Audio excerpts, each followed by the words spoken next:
Nors iki naujų mokslo metų pradžios dar liko kiek mažiau nei 2 mėnesiai, nuo šios savaitės trečiadienio, Liepos 1 dienos, tėveliai ir globėjai gali jau teikti prašymus nemokamam vaikų maitinimui ir paramai mokinio reikmėms įsigyti.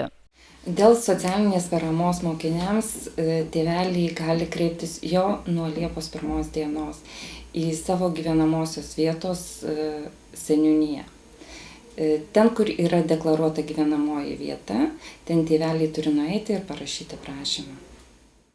Dėl socialinės paramos mokiniam vienas iš mokinio tėvų ar kitas bendrai gyvenantis pilnametis asmuo, globėjas, pilnametis mokinys ar nepilnametis mokinys, kuris yra susituokęs ar emancipuotas, gali kreiptis į deklaruotus gyvenamosios vietos seniūnijas.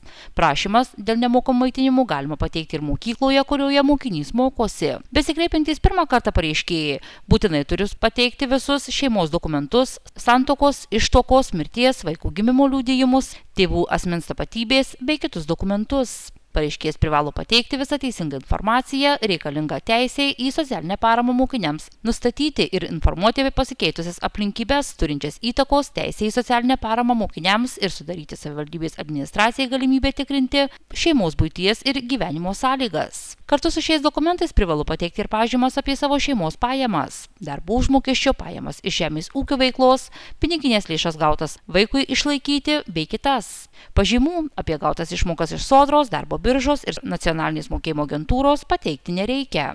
Pasak Danutės Dobilienės, šiemet pasikeitė tik piniginis vienetas, vietoj litų dabar skaičiuojama eurais, o pajamų dydis skaičiuojamas vienam asmeniui tiek norint gauti nemokamą maitinimą, tiek ir paramą mokinio reikmėms įsigyti liko toks pat kaip ir ankstesniais metais.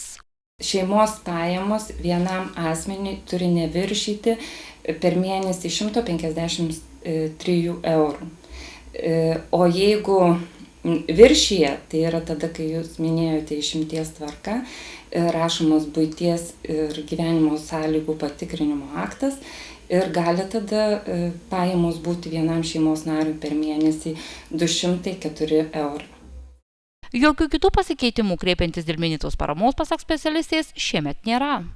Tvarka galiojanti yra ta pati, tik tais tėveliai turėtų nepamiršti, kad mokinio reikmėms turi kreiptis iki spalio 5 dienos, o dėl nemokamo maitinimo gali kreiptis ištisus metus. Pagal patirtį kelių metų, tai dažniausiai tėvai kreipiasi paskutiniam dienom arba net rugsėjo mėnesį.